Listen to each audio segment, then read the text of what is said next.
Okay, so you're in a seller's market right now. You have to stop making these 5 huge mistakes.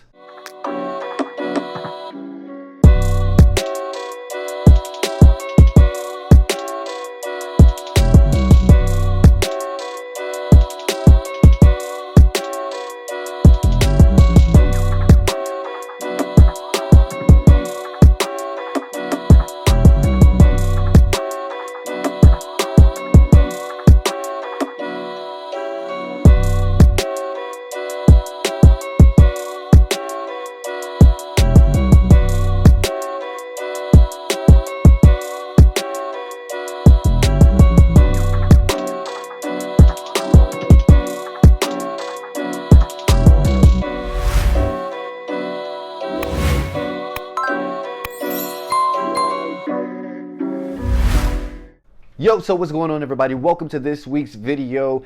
First and foremost, hit the subscribe button, smash the like button, and as always, leave a comment during, after, or even before the video even starts to let me know you're ready for this game I'm about to drop you.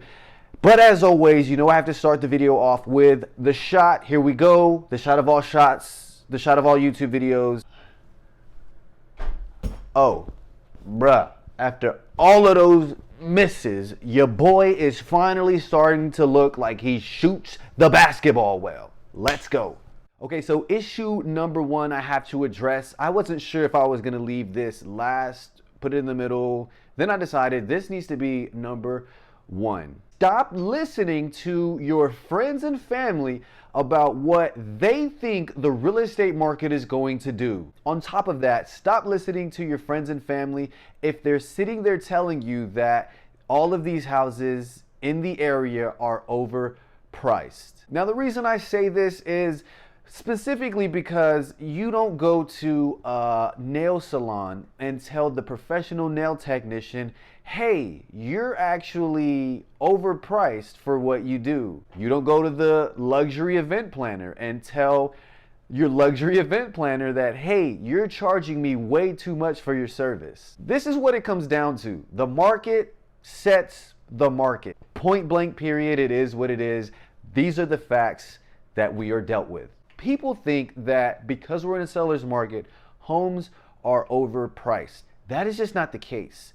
Homes are being overbought, meaning people are paying well above the listed price, but that does not mean the house is overpriced. That just means somebody paid more for a house than it was actually worth. This is a huge issue because then you as the buyer feel like, dang, I'm being taken advantage of in this seller's market, and it's not the case. Realtors all do the same thing in regards to pricing a house. So stop listening to your uncle, your aunt, your mom, your dad, your cousin, your sister, your brother if they're not real estate professionals, because they're going to make you think that you putting in your best offer, which is an offer that is above the listing price in today's market, they're going to make you think that that offer is too generous. And that does transition me into point number 2 of things you absolutely have to stop doing in today's seller's market as a buyer, which is not making your best offer on the first offer. Look, I get it. When we have an approval letter for $900,000, we want to see how low we can go on a price. And I'm telling you, in today's market, that is just not going to fly. You're not going to get anywhere.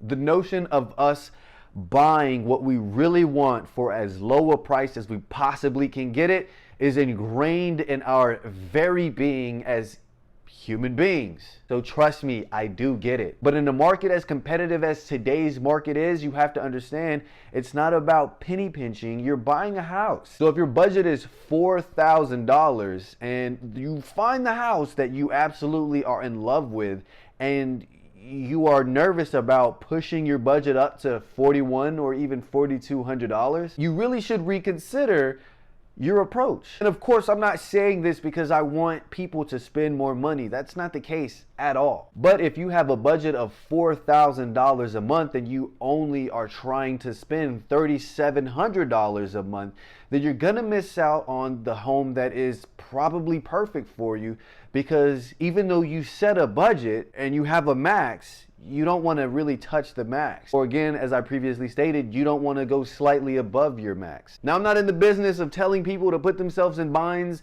If you absolutely cannot afford more than $4,000 a month, I'm not here to convince you to spend $4,100 a month. But what I will say is, in a competitive market, these are things you have to consider. Your budget is $4,000 and you're only trying to come up to $3,800. It's not going to cut it. In the market we're in, we're seeing multiple offers on every single house. What does that mean? That means you have to come in swinging your very best, and your at bat needs to be the highest it's ever been, because if your at bat is not the highest it's ever been, chances are you're going to get beat. Which thus transitions me smoothly, I might add, into number 3 on the list, which is not learning from your mistakes. Guys, come on. How many times do you have to get beat on an offer for you to realize, oh, me only coming up a little bit above ask is not working? And again, as I've previously stated, I'm not in the business of telling you to overextend yourself. But if you've been given a budget by the bank and it falls within your actual budget that you want to spend, then you have to get out of this mindset of, oh, let me get the best deal by only offering a little bit over the ask price, even though your agent is telling you, hey, there are people coming in with well above the ask price. This doesn't mean that you absolutely need to offer $15,000, $20,000 above the listing price. That's not what has to happen. But you're doing yourself a disservice if you come in at the listing price when you know you're in a market where every house is being sold above the listing price. Why even put yourself in that predicament in the first place? At the end of the day, what it comes down to is you have to learn from your mistakes and understand what went wrong in the previous homes. Was it how the contract was written up? Did you just get beat by a couple $1,000s? Did you get beat because of the way the contract was written? Yours was a 30-day close as opposed to somebody else's was a 21-day close? You need to be having these conversations with your real estate agent to help you understand what is going wrong and why you are getting beat in all of your home pursuits. And that could be a multitude of things. That could be somebody is simply outbidding you by $50,000, or in one case that I saw, $75,000. Crazy. But it happens, especially in a seller's market. Or it could be something as simple as you got beat by $2,000 and your real estate agent was asking you to come up $3,000 in your counter. That being said, have dialogue with your real estate agent and understand what are the things that are allowing you to get beat by other buyers in the market. And that brings me to point number 4. This one is simply not being prepared for a bidding war. As I've stated probably 175 times in this video, we are in a seller's market right now. So best believe when you are pursuing your next home, there's a bidding war that's going to happen. Now, the bidding war might not be as intense as it absolutely sounds. It could just be as simple as, hey, we, the sellers, are going to counter you, the buyers, and say, hey, there are 2 parties that are definitely interested. This is your final opportunity to come in with your best and final offer to put on the table. I've worked with clients where we've literally sent the exact same number back because they felt, oh, we feel like we have a solid enough number and this is the best move for us.